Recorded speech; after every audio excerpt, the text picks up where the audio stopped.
Greetings, YouTube. The Doctor is in. Dr. Urius Papers here, coming at you with another commentary on Dungeons and Dragons. And we are doing another magic review today. And the magic item that we're doing is the Arcane Grimoire. We are going through the uncommon items in alphabetical order. But this is the next one because it does have an uncommon variety. But it also has rare and very rare. We're going to be doing those. Don't forget to hit that subscribe button, hit that like button. It helps the channel out a lot. All right, we are giving this magic item a solid A. So I did the Devout Amulet, or Amulet of the Devout before this, which was a very similar item to this that was for clerics and paladins.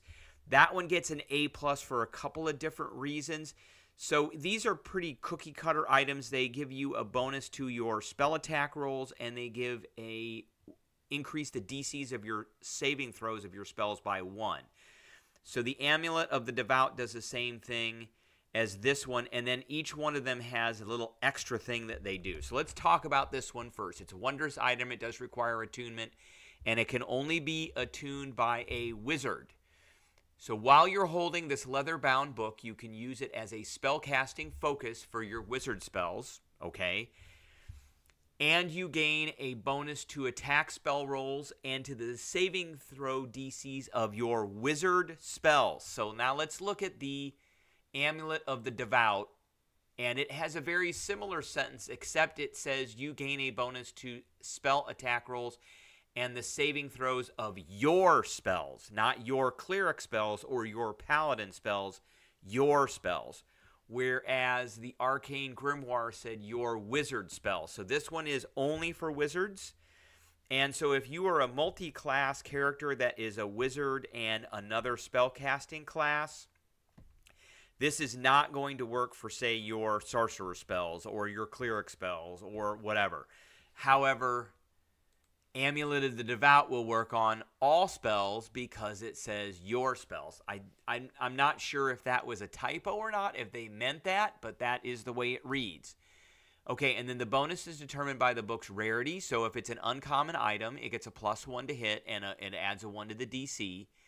If it is a rare, it's a +2 to hit and adds 2 to the DCs. And if it's a very rare item, it gets a +3 to hit and adds 3 to the DCs. And that DC increase is massive and necessary if you want to be a effective power gaming wizard. Pretty much all of these are they're pretty necessary for each class. Now, this little secondary thing that it can do, you can use this book as a spell book. So it's got a couple of really nice features that aren't necessarily great in combat. They're good utility things, and they're good for maybe a role-playing etiquette. So you can use it as a spell focus, and you can use it as a spell book, so you can write spells in it.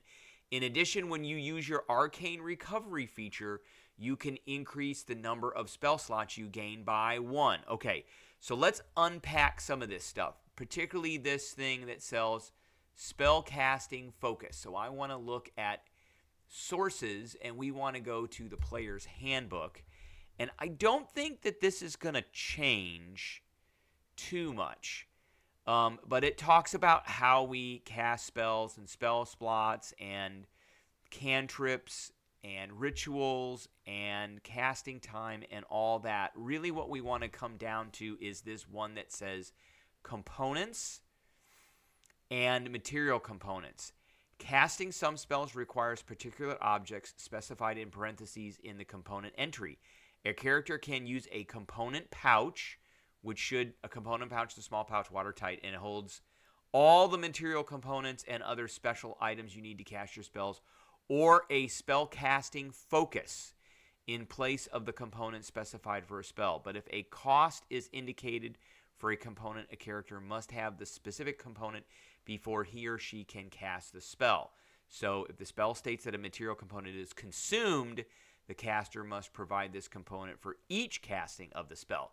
All right, so this thing can be used as a spell casting focus. So if you're casting spells that do not have material components that cost something, then you can ignore the material components. Or if they're consumed. If they're consumed, then you have to provide them every spell casting, and if they cost money, then you have to pay for them. So an example of that is Find Familiar requires, let's take a look at that. Find Familiar requires incense that are, that cost 10 gold pieces, I believe. So let's go here. Find, there's a bunch of find ones, but we're going to go to Find Familiar. And there it is right there. 10 gold pieces worth of charcoal, incense, and herbs that must be consumed by fire in a brazier. So these are consumed and they're worth money. So you can't actually just use this to substitute that. The other thing is you got the spell book. So now you can write spells in there. And the last thing is the Arcane Recovery. So you can add 1. You can increase the number of spell slots you regain by 1 for Arcane Recovery. Arcane Recovery. You have learned to regain some of your magical energy by studying your spell book once per day when you finish a short rest. So you can only do it once a day, but it triggers after a short rest, not a long rest. So can't happen every short rest. It's just once a day. You can choose expended spell slots to recover. The spell slots can have a combined level that is equal to or less than your wizard level. So if you're 10th level, you get 5. And none of the slots can be 6th level or higher. So you can only do 5th level. So they got 4th level wizard can recover up to 2 spell slots.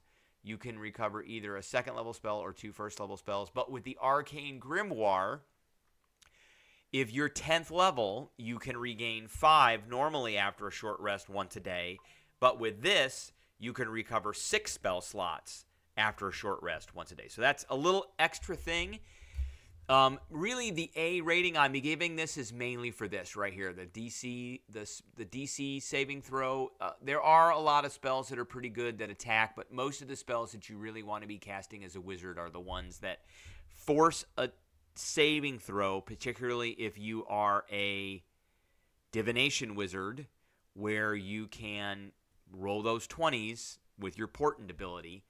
So you're raising the DC of the save. So things like Hold Person and Hold Monster, awesome spells, all day long, will end combat. And if you can get them to fail that, then that's great. And if you're casting spells of the Charisma saving throw, Intelligence saving throw, or Wisdom saving throw variety, those are the spells that you want to go to for that. And a bonus of 3 onto the DC of those is massive. Now, I gave the Amulet of the Devout an A+, particularly because of the one thing here, your spells, not your wizard spells, and this Channel Divinity feature without expending uses. So you get an extra use of your Channel Divinity as a cleric. That's massive. Whereas you get one extra spell slot. That's good, but it's not an extra use of your Channel Divinity. So, that's kind of where we are. All right. That is the Arcane Grimoire. I hope everybody enjoyed the video, and I will catch everybody later.